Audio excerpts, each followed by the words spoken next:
अस्सलाम वालेकुम। आज हमने पढ़ना है गर्टन का चैप्टर नंबर 14 का रिमेनिंग पार्ट। लास्ट वीडियो में हमने डिस्कस किया था यहाँ तक ब्लड फ्लो। लास्ट वीडियो में हमने ब्लड फ्लो और ब्लड फ्लो मेजरमेंट डिस्कस की थी। ठीक है, आज हमने करनी है कि ब्लड फ्लो की टाइप्स। ठीक है, ब्लड फ्लो की दो टाइप्स होती हैं, laminar flow and turbulent flow. Normally जो ब्लड फ्लो करता है हमारी वेजल में विदाउट किसी फिजियोलॉजिकल कंडीशन या किसी भी वजह के बगैर, जो नॉर्मली जो ब्लड फ्लो करता है वो होता है लैमिनर फ्लो। ठीक है, ये स्ट्रीमलाइन फ्लो होता है। आगे है parabolic velocity profile during the laminar flow. तो पैराबोलिक वेलोसिटी मतलब पैराबोलिक वेलोसिटी वो होती है कि जब मिड से वेलोसिटी जो है वो बहुत ज़्यादा हाई होती है। मींस कि आप देख रहे हैं कि जब वेजल में ब्लड जो है वो फ़्लो करता है तो जो वेजल के वाल के करीब फ्लूइड है वो हार्डली मूव करता है क्योंकि उसको रेजिस्टेंस फेस करनी पड़ती है, और जो मिड में है वो ज़्यादा तेज़ी से मूव कर रहा है। ठीक है, इसको हम कहते हैं कि पैराबोलिक वेलोसिटी है। आगे है टर्बुलेंट फ़्लो। टर्बुलेंट फ़्लो जो है हमारी बॉडी में किसी कंडीशन की वजह से प्रोड्यूस होता है। लाइक अगर कोई भी शार्प टर्न आ जाए या ब्लड का फ़्लो बहुत ज़्यादा हो जाए या फिर किसी रफ सरफेस एरिया से पास कर रहा हो ब्लड, तो फ़्लो जो है हमारा टर्बुलेंट हो जाता है। ठीक है, इसके बाद अगर डायमीटर बहुत ज़्यादा लार्ज हो जाए, ठीक है, तो हमारे जो फ़्लो है वो टर्बुलेंट हो जाता है। और टर्बुलेंट फ़्लो जो है वेसल में यूँ ये देखें फिगर में, जैसे ये क्रॉस वाइज है ऐसे फ़्लो करता है।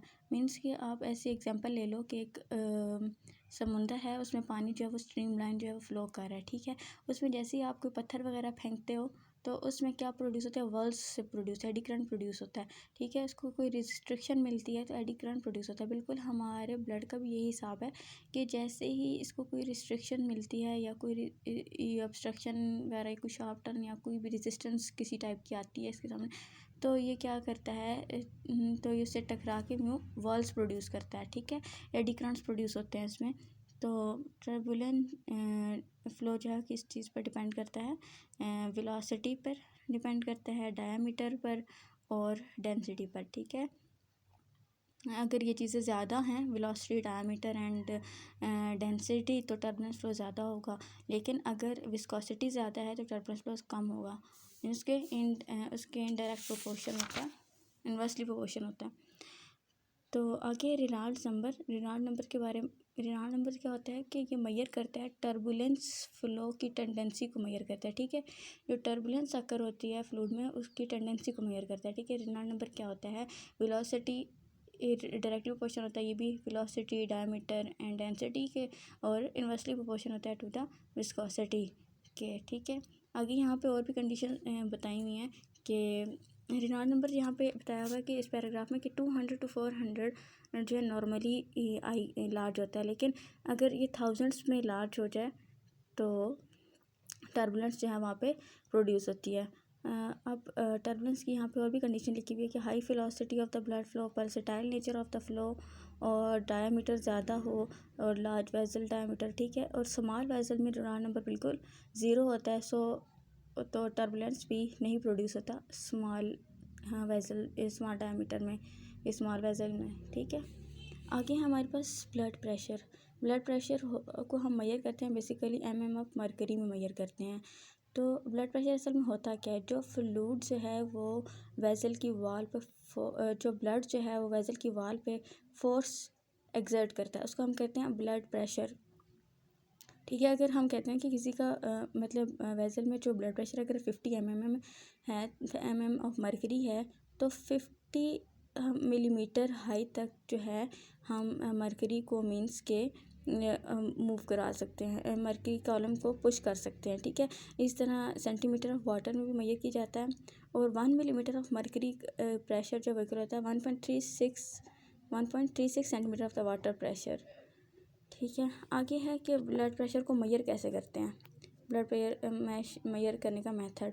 वैसे जो स्फिग्मोमैनोमीटर से हम मेजर करते हैं उसमें जो मरकरी होता है उसका इनर्शिया बहुत ज़्यादा होता है। ठीक है, इसके इनर्शिया ज़्यादा होने की वजह से वो रैपिडली चेंज को मेजर नहीं कर सकता।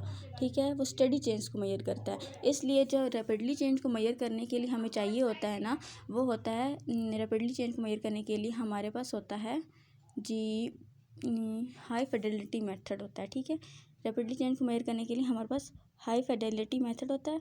तो इस मेथड में क्या होता है, बेसिकली 3 ट्रांसड्यूसर्स होते हैं, ठीक है। ये ट्रांसड्यूसर्स लगे हुए हैं, ठीक है। ये 3 ट्रांसड्यूसर्स हैं। इन ट्रांसड्यूसर्स की जो है एक सरफेस, एक जो है सरफेस जो है वो थिन मेटल मेम्ब्रेन से बनाई जाती है, ठीक है। थिन मेटल मेम्ब्रेन से बनाई जाती है और इसके आगे ये नीडल अटैच की जाती है और नीडल को हम आगे ब्लड वेसल के साथ कनेक्ट करते हैं, ठीक है। जैसे जैसे ब्लड इसमें आता है और प्रेशर जब ज़्यादा होता है ब्लड का, तो ये जो मेम्ब्रेन है ये बल्ज करती है अगर प्रेशर ज़्यादा हो, ठीक है। तो ये बल्ज करती है और फिर प्रेशर जो है वो आगे जाके एम्पलीफायर में इसको एम्पलीफाइड होता है और फिर जाके इलेक्ट्रिकल सिग्नल में कन्वर्ट होता है और इस तरह हम मेजर करते हैं। अब 3 ट्रांसड्यूसर्स हैं, ठीक है। एक तो मेम्ब्रेन तो सब में लगी हुई है, थिन मेटल मेम्ब्रेन। और क्या होता है कि अगर हम इस मेटल मेम्ब्रेन के ऊपर एक या तो हम ऐसा कर सकते हैं फिगर ए में कि मेटल मेम्ब्रेन के ऊपर हम रखते हैं एक और मेटल प्लेट रखते हैं, तो उससे क्या होगा कि जब बल्ज करेगा, जब हाई प्रेशर होगा तो बल्ज करेगा, आउटवर्ड मूव करेगा, तो वो मेटल प्लेट के ज़्यादा करीब हो जाएगा, मेम्ब्रेन मेटल प्लेट के करीब हो जाएगा, जिसकी वजह से इनका जब दो मेटल मेम्ब्रेन आपस में करीब होंगी, बीच में डाइलेक्ट्रिक होगा, तो वो क्या होगा कि इनकी कैपेसिटेंस इनकी जो है चेंज होगी, कैपेसिटेंस चेंज जो होगी वो उसको रिकॉर्ड कर लिया जाएगा। या सेकंड में वो कहते हैं कि ऐसा कर लिया जाए कि इसके ऊपर आयरन स्लज रख दिया जाए कोयल के अंदर, ठीक है। जैसे वो आयरन मूव करेगा तो उसकी वजह से जो इंडक्टेंस प्रोड्यूस होगी उसको मेजर कर लिया जाएगा। या थर्ड कहते हैं कि अगर कोई भी हम रिस्ट्रिक्शन कोई भी हम जो है वो स्ट्रेच रेजिस्टेंस वायर को कनेक्ट कर दें मेम्ब्रेन के साथ, ठीक है। जब वो स्ट्रेच्ड होगी, ज़्यादा स्ट्रेच्ड होगी, तो वो क्या होगी कि ज़्यादा रेजिस्टेंस प्रोड्यूस होगी, और जब लेस स्ट्रेच होगी तो लेस रेजिस्टेंस प्रोड्यूस होगी। तो इस रेजिस्टेंस के चेंज को भी हम जो है वो उसको रिकॉर्ड कर लेते हैं, ठीक है। ये मेथड था। आगे हमारे पास रेजिस्टेंस टू ब्लड फ्लो के हमें रेजिस्टेंस टू ब्लड फ्लो के ब्लड को फ्लो करने में जो रेजिस्टेंस पेश आए, कोई रुकावट पेश आए, ठीक है, उसको हम मेजर कैसे करते हैं कि हमने पीछे इक्वेशन पढ़ी थी F=del P/R, ठीक है। तो यहाँ पे इसको चेंज कर लो आप, F=del P/R को हम कर लेंगे R=del P/F, ठीक है। ये हो गई R=del P/F, मीन्स के जितनी ज़्यादा रेजिस्टेंस होगी उतना ज़्यादा फ्लो कम होगा, ठीक है। आगे हमें रेजिस्टेंस के यूनिट बताए हुए हैं। उसके बाद आ गया total peripheral vascular resistance and total pulmonary vascular resistance, ठीक है। टोटल पेरिफेरल वैस्कुलर रेजिस्टेंस, ठीक है। The rate of the blood flow through the entire circulatory system equal to the rate of the blood pumping by the heart that is equal to the cardiac output. अच्छा, इधर हमने बताया हुआ कि जो adult human being में approximately जो हमारे पास प्रेशर डिफरेंस है वो होता है, जो फ्लो होता है वो होता है 100 ml, और जो प्रेशर डिफरेंस है एक आर्टरीज से वेंस तक वो 100 mm होगा। तो इस तरह अगर हमने रेजिस्टेंस को फाइंड करना है तो रेजिस्टेंस क्या होता है, R=, pressure difference divide by flow. तो प्रेशर डिफरेंस भी हमारे पास 100 है और फ्लो भी हमारे पास 100 ml है। तो हमारे पास क्या होगा, टोटल रेजिस्टेंस पेरिफेरल रेजिस्टेंस हमारे पास क्या हो जाएगी 1 PR। ये हो गया हमारे पास सिस्टेमिक में। लेकिन अगर हम पल्मोनरी में देखें, पल्मोनरी सर्कुलेशन में रेजिस्टेंस क्या होगी टोटल, तो उसमें ये होता है कि पल्मोनरी सिस्टम में जो एवरेज प्रेशर होता है, आर्टीरियल पल्मोनरी प्रेशर होता है वो 16 mm होता है, और लेफ़्ट एट्रिया का जो प्रेशर होता है वो 2 mm होता है। लेकिन टोटल जो एवरेज प्रेशर हो गया हमारे पास 14 mm होता है, और फ्लो उसमें भी 100 ml होगा। तो अब क्या होगा कि R=del P/F, तो del P हमारे पास प्रेशर कितना होगा 14 mm डिवाइड बाई 100, तो ये हमारे पास होगा 0.14 PRU, ठीक है। पल्मोनरी में ये होगी रेजिस्टेंस। अब एक बात उन्होंने और बताई हुई है कि अगर रेजिस्टेंस जो नॉर्मली है वो तो 1 है, ठीक है, लेकिन अगर ज़्यादा से ज़्यादा रेजिस्टेंस हो सकती है ना तो वो 4 PRU हो सकती है, और अगर कम से कम हो सकती है तो वो 0.2 PRU हो सकती है। उसके बाद आगे हमारे पास कंडक्टेंस होता क्या है। कंडक्टेंस जो है वो ब्लड फ्लो को मेजर करना जो है किसी भी प्रेशर डिफरेंस पर जो ब्लड फ्लो को हम मेजर करते हैं वो होता है हमारे पास कंडक्टेंस। इसको हम एक्सप्रेस करते हैं मिलीलीटर्स में पर सेकंड में या फिर मिलीलीटर ऑफ द मरकरी में, ठीक है। और कंडक्टेंस जो है वो रेजिस्टेंस की क्या होती है, रेसिप्रोकल होती है।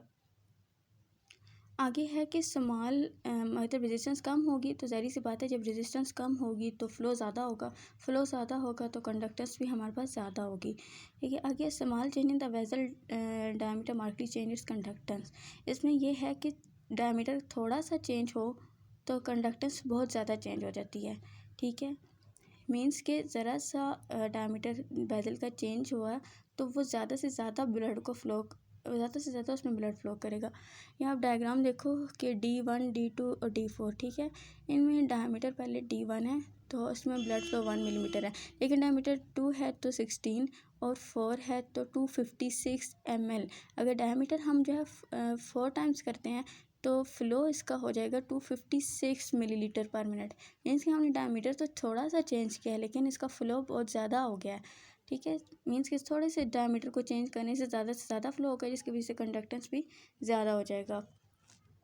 आगे पॉइजन्स लॉज में यही कहता है कि ये आप रिंग देख रहे हो कि इसमें जो सेंटर में सेंटर में जो है वो ज़्यादा वेलोसिटी है, ठीक है, ज़्यादा ब्लड फ्लो कर सकता है, जबकि जो रिंग के करीब है फ्लूइड वो कम फ्लो करता है, उसको रेजिस्टेंस उसमें रेजिस्टेंस आ रही है, ठीक है, वो रेजिस्टेंस फेस करता है जिसकी वजह से वो ज़्यादा उसकी स्पीड नहीं होती, वेलोसिटी नहीं होती और इसमें वो ज़्यादा कर सकता है। क्यों? क्योंकि एक तो यहाँ से आप देखो बाहर से एक तो उसका स्पेस ज़्यादा चेंज हो रही है, सेंटर में जाने से ज़्यादा डायमीटर हो रहा है, ठीक है। डायमीटर थोड़ा सा इंक्रीज़ हो फ्लो बहुत ज़्यादा हो गई, ठीक है। आगे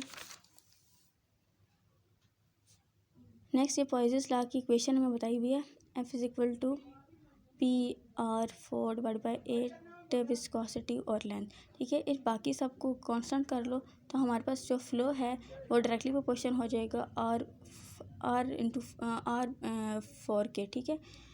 हमारे पास वही बात होगी कि कंडक्टर्स जो है वो directly proportion diameter raise to power 4, इसी तरह फ्लो डायरेक्टली प्रोपोर्शन होगी R रेज़ टू पावर 4, ठीक हो गया। आगे कहते हैं कि importance of the vessel diameter fourth power line determining arteriolar resistance, कि हम आर्टेरियोलर रेजिस्टेंस में इसकी क्या इंपॉर्टेंस है इस फोर्थ पावर की, ठीक है। हम पहले भी बताया था कि जब आर्टेरियोल्स हैं वो कंट्रोलर होते हैं, कंट्रोलर कंड्यूट्स होते हैं कि वो जितने टिश्यू को चाहिए होता है फ्लो वो उतना भेजते हैं, ठीक है। अब कहते हैं कि अगर टिश्यू को मतलब कम चाहिए हो ब्लड तो ये थोड़ा सा कंस्ट्रिक्ट करेंगे आर्टेरियोल तो बहुत ज़्यादा ब्लड जो है इसमें बहुत ज़्यादा ब्लड फ्लो जो है कंट्रोल होगा। लेकिन अगर थोड़ा सा ही डायलेट करती हैं ये तो ज़्यादा और बहुत ज़्यादा ब्लड फ्लो करेगा, ठीक है। आर्टेरियोल्स क्योंकि कंट्रोलर कंड्यूट्स होती हैं, ठीक है। तो अब कैपिलरीज में इन्होंने ब्लड आगे भेजना होता है तो टिश्यू की नीड के मुताबिक भेजती हैं। और फोर्थ पावर का इनमें यही इंपॉर्टेंस है कि ज़रा सा डायमीटर ज़्यादा हो जाए तो बहुत ज़्यादा ब्लड फ्लो कर सकता है और अगर थोड़ा सा भी कॉन्स्ट्रिक्ट करें डायमीटर कम करें तो बहुत ज़्यादा फ्लो जो है वो रोक लेती हैं। उसके बाद आगे है resistance to blood flow in series and parallel vascular circuits. अच्छा, जो आर्टरीज़ हैं, आर्ट्रियोल्स हैं, कैपिलरीज हैं, ये सब आपस में जो है वो सीरीज़ में होती हैं और ये सब आपस में सीरीज़ में होते हैं, लेकिन जो आर्ट्रियोल्स एक दूसरे के साथ होती हैं, आर्ट्रियोल्स मतलब एक आर्ट्रियोल दूसरी आर्ट्रियोल वो पैरेलल में होते हैं, या हमारे पास जो ऑर्गन्स होते हैं बॉडी में वो भी पैरेलल में होते हैं। अब जो सीरीज़ में होती हैं वो क्या होता है कि सीरीज़ में टोटल रेजिस्टेंस क्या होती है कि सब रेजिस्टेंस को सम अप होता है। मीन्स कि टोटल रेजिस्टेंस क्या होती है R is equal to R1 plus R2 plus R3 plus R4, ठीक है। और जो पैरेलल में होती हैं उसमें टोटल रेजिस्टेंस जो है वो ऐसे होती है 1/R total is equal to 1/R1 plus 1/R2 plus 1/R3 plus 1/R4। अब होता क्या है कि जो सीरीज़ में होती है इसकी टोटल रेजिस्टेंस जो है वो ज़्यादा होती है बनिस्बत इसके इंडिविजुअल रेजिस्टेंस से, लेकिन जो पैरेलल में होती है इसकी टोटल रेजिस्टेंस कम होती है बनिस्बत इंडिविजुअल रेजिस्टेंस से। अब अगर हम सीरीज़ रेजिस्टेंस में एक और रेजिस्टेंस ऐड कर दें तो उसकी टोटल रेजिस्टेंस ज़ाहिर सी बात है ज़्यादा हो जाएगी। लेकिन अगर पैरेलल रेजिस्टेंस में हम एक और रेजिस्टेंस ऐड करें तो इसकी टोटल रेजिस्टेंस है वो हमारे पास कम हो जाएगी। तो अब कहते हैं कि कंडक्टेंस भी जब रेजिस्टेंस कम होगी पैरेलल में तो ज़ाहिर सी बात है फ़्लो ज़्यादा होगा तो कंडक्टेंस भी ज़्यादा होगा पैरेलल में। ठीक है, कंडक्टेंस हमारे पास टोटल कितना होगा पैरेलल में, C1 + C2 + C3 + C4। इस तरह आगे पैराग्राफ में कह रहे हैं कि अगर हमें कोई भी सर्जिकली हमें कोई चीज़ रिमूव करनी पड़ी जैसे कि किडनी वगैरह, किडनी और ये सब ऑर्गन्स जो आपस में पैरेलल में होते हैं, लेकिन अगर हम इनको किसी एक ऑर्गन को रिमूव करेंगे तो हमें पहले इसका पैरेलल सिस्टम को ख़त्म करना पड़ेगा। क्योंकि अगर हम इसका एक ऑर्गन को रिमूव करेंगे, ज़ाहिर सी बात है अगर एक रेजिस्टेंस कम हो जाएगी तो पैरेलल की टोटल रेजिस्टेंस ज़्यादा हो जाएगी। ठीक है, तो इसलिए बजाय हम टोटल रेजिस्टेंस को ज़्यादा यानी कि हमें पैरेलल सिस्टम को पहले ख़त्म करना पड़ेगा, उसके बाद हम रिमूव करेंगे। उसके बाद है जी effect of the blood haematocrit and blood viscosity on the vascular resistance and the blood flow. अच्छा, हेमाटोक्रेट क्या होता है कि वॉल्यूम ऑफ आरबीसी, पूरे ब्लड में जो हमारे पास टोटल जो ब्लड होता है उसमें जो आरबीसीज़ का वॉल्यूम होता है वो हमारे पास होता है हेमाटोक्रेट। तो यहाँ पे कह रहे हैं कि क्या इफ़ेक्ट होगा हेमाटोक्रेट का ब्लड विस्कोसिटी का, वैस्कुलर रेजिस्टेंस और ब्लड फ्लो पे। ठीक है, क्या होगा कि जब विस्कोसिटी ज़्यादा होगी तो रेजिस्टेंस ज़्यादा होगी लेकिन ब्लड फ्लो कम होगा। तो आगे इसमें बताया हुआ है हमें कि यहाँ पे सबसे इम्पोर्टेंट फैक्टर जो है वो विस्कोसिटी है। अगर विस्कोसिटी ज़्यादा होगी तो हमारे पास जो ब्लड फ्लो है वो कम होगा। ठीक है, viscosity of the normal blood is about 3 time as greater as the viscosity of the water. Normal blood की जो विस्कोसिटी है वो 3 टाइम ग्रेटर होती है विस्कोसिटी ऑफ द वाटर से। और इधर एक और बात है कि जो हमारे ब्लड को सबसे ज़्यादा विस्कस कौन करता है, ठीक है, आरबीसीज, हेमाटोक्रेट जो हमारे ब्लड को विस्कस करता है। ठीक है, आगे बताया हुआ है कि हेमाटोक्रेट क्या होता है, the portion of the blood that is red blood cell if a person has हाँ ठीक है, हेमाटोक्रेट क्या होता है कि पोर्शन ऑफ द ब्लड में जो आरबीसीज का पोर्शन होता है वो हमारे पास हेमाटोक्रेट होता है। यहाँ पे हमें बताया हुआ है कि हेमाटोक्रेट जो वो अडल्ट मैन में 42 होता है और फीमेल्स में होता है 38। ठीक है, लेकिन ये हमारे पास चेंज हो सकता है कोई भी फिजियोलॉजिकल कंडीशन की वजह से। ऊपर आप देख रहे हैं कि नॉर्मल हमारे पास समझो 42-48 है, तो 48 है नॉर्मल, लेकिन एनीमिया की वजह से बहुत कम हो गया है, 12 तक आ गया है। और पॉलीसाइथीमिया में ये बहुत ज़्यादा 60 से अबव हो गया है। तो फिर किसी भी फिजियोलॉजिकल कंडीशन में हेमाटोक्रेट हमारे पास चेंज हो सकते हैं। ठीक है, अगर अब हम हेमाटोक्रेट को डिटर्मिन कैसे करते हैं, आप कोई भी ट्यूब ले लो, ठीक है, उसमें ब्लड डालो, उसको सेंट्रीफ्यूज करो, फिर जो नीचे रह जाएगा, जो नीचे बैठ जाएगा वो हमारे पास आरबीसीज होंगे, जो बाकी होगा वो प्लाज्मा होगा। ठीक है, जो नीचे बैठ जाएंगे आरबीसीज के सेल वो हमारे पास हेमाटोक्रेट का वॉल्यूम हो जाएगा और बाकी जो है वो प्लाज्मा का वॉल्यूम।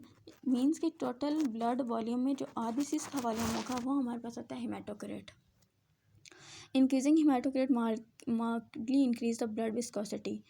ब्लड में जो हमारी विस्कोसिटी होती है वो कौन इंक्रीज करती है, किसकी वजह से इंक्रीज होती है, ब्लड की विस्कोसिटी हेमाटोक्रेट की वजह से। जितने आरबीसी ज़्यादा होंगे उतनी ही ब्लड की विस्कोसिटी ज़्यादा होगी। यहाँ आप पैराग्राफ में देखें, ग्राफ में देखें तो ये कह रहे हैं कि ऊपर विस्कोसिटी नीचे हेमाटोक्रेट है। जैसे हेमाटोक्रेट इंक्रीज़ हो रहा है तो ये देखें ये जो विस्कोसिटी है ब्लड की ये भी ज़्यादा हो रही है, लेकिन विस्कोसिटी ऑफ प्लाज्मा को कोई फ़र्क नहीं पड़ रहा। ठीक है, विस्कोसिटी ऑफ प्लाज्मा बिल्कुल वैसी ही है और विस्कोसिटी ऑफ द वाटर भी, लेकिन विस्कोसिटी ऑफ द प्लाज्मा जो है वो वाटर से ज़्यादा है क्योंकि इसमें प्रोटीन्स होती हैं, उसकी वजह से प्लाज्मा की विस्कोसिटी जो है वाटर से ज़्यादा होती है। ठीक है, आगे पैराग्राफ में बताया था effect of the pressure on the vascular resistance and the tissue blood flow, कि इसमें क्या होता है कि जब भी हमारे पास आर्टीरियल प्रेशर ज़्यादा होता है तो ब्लड प्रेशर ज़्यादा हो जाता है। हम एक्सपेक्ट कर रहे थे कि ब्लड प्रेशर भी उतना ही ज़्यादा होगा, लेकिन ऐसा होता नहीं है क्योंकि साथ में रेजिस्टेंस भी प्रोड्यूस होती है। साथ में रेजिस्टेंस भी प्रोड्यूस होती है। ये देखिए, आप देख रहे हैं कि यहाँ पे आर्टीरियल प्रेशर जो है वो ज़्यादा हो रहा है और ब्लड का फ्लो जो है वो नॉर्मल है। हम तो ये एक्सपेक्ट कर रहे थे कि जैसे ही आर्टीरियल प्रेशर ज़्यादा होगा ब्लड फ्लो भी एकदम से ज़्यादा हो जाए, लेकिन यहाँ पर रेजिस्टेंस की वजह से इसका फ्लो नॉर्मल होता है, या फिर सिंपैथेटिक स्टिमुलेशन की वजह से वो जो है वेजल्स को कंस्ट्रिक्ट करता है, जिसकी वजह से ब्लड फ्लो नॉर्मल होता है। टिश्यूज़ है उनमें ऑटो रेगुलेटरी सिस्टम होता है, जिसकी वजह से वो अपने ब्लड फ्लो को टिश्यू की नीड के मुताबिक जो है वो मेंटेन करते हैं beside the arterial pressure and the vago and sympathetic stimulation. ठीक है, आगे है जी pressure flow relationship in the passive vascular beds. Passive vascular beds ये जो है फिजोलॉजिकल कंडीशन है, किसी भी टिश्यू में जो है फिजोलॉजिकल कंडीशन की वजह से उसमें ऑटो रेगुलेटरी सिस्टम ना हो, मीन्स कि वो अपने फ्लो को मेंटेन ना कर सके, तो उसमें क्या होता है कि जैसे आर्टेरियल प्रेशर इंक्रीज़ हुआ तो ब्लड का वेजल का डायमीटर ज़्यादा हो जाएगा, और जैसे ही वेजल का डायमीटर ज़्यादा होगा तो ब्लड प्रेशर जो है वो बहुत ज़्यादा ब्लड फ्लो जो है वो बहुत ज़्यादा फ्लो होगा, बहुत ज़्यादा प्रोड्यूस हो जाएगा। ठीक है, लेकिन कहते हैं कि अगर ब्लड जो है बहुत ज़्यादा प्रोड्यूस हो तो सिंपैथेटिक स्टिमुलेशन होगी, और जो अगर सिंपैथेटिक स्टिमुलेशन होगी नहीं सिंपैथेटिक स्टिमुलेशन हो तो ब्लड का उसको क्या करेगा कि प्रेशर बहुत ज़्यादा उसमें स्टिमुलेशन में ये होगा कि उसमें वेजल्स कॉन्ट्रैक्ट हो जाएंगी, नॉर्मल से जो है वो ब्लड फ्लो कम हो जाएगा। लेकिन अगर प्रेशर इसका ये था कि प्रेशर बहुत ज़्यादा हो जाता है और डायमीटर जो है वो ज़्यादा हो जाता है वेजल का, और ब्लड फ्लो जो है वो ज़्यादा मूव करता है, लेकिन फिर ऐसा होता है कि जब अगर प्रेशर जो है बहुत कम हो जाए और डायमीटर वेजल का जो डायमीटर है वो कम हो जाए, तो उसमें फिर क्या होता है कि सिंपैथेटिक इनहिबिशन कर दी जाती है, और सिंपैथेटिक इनहिबिशन की वजह से ये होता है कि वेसल जो है वो डायलेट करती है, और उसमें जो है वो ब्लड जो है वो फ्लो करता है। ठीक हो गया। अब एक हमारे पास बाकी तो सारा हो गया, एक हमारे पास रह गया था, एक ग्राफ रह गया था, ये वाला ग्राफ। इसमें यही बताया हुआ कि ये देखिए आप ऊपर इसमें सिस्टोलिक प्रेशर जो है वो लेफ़्ट वेंट्रिकल में 120 है, और डायस्टोलिक जो है 0 में आ जाता है। ठीक है, अब प्रेशर जो है वो लेफ़्ट वेंट्रिकल में जाता है, उसके बाद आयोटा में आहिस्ता आहिस्ता आगे जाता कम होता वेंस तक पहुँचते बिल्कुल कम हो जाता है सिस्टेमिक में। और इसी तरह पल्मोनरी में आप देखें तो यहाँ पे भी प्रेशर जो है वो सिस्टेमिक की निस्बत जो है वो कम होता है। राइट वेंट्रिकल में थोड़ा सा प्रेशर ज़्यादा होता है, पल्मोनरी आर्टरी में थोड़ा कम होता है, फिर होते होते इधर भी कम हो जाता है। इसी में यही बताया हुआ है, ऊपर आगे से अलग अलग बताया हुआ है कि left ventricular pressure iota pressure ज़्यादा होता है, उसके बाद आयोटा में ऐसे होता है थोड़ा सा और ज़्यादा, थोड़ा सा कम होता है इसमें। आगे फिर राइट वेंट्रिकल का प्रेशर भी बताया हुआ है कि उसमें थोड़ा सा ज़्यादा होता है और फिर आगे कम हो जाता है। बस इस ग्राफ में यही बताया हुआ है। होप सो कि आपको वीडियो पसंद आई होगी, पसंद आई तो लाइक और कमेंट कर दी।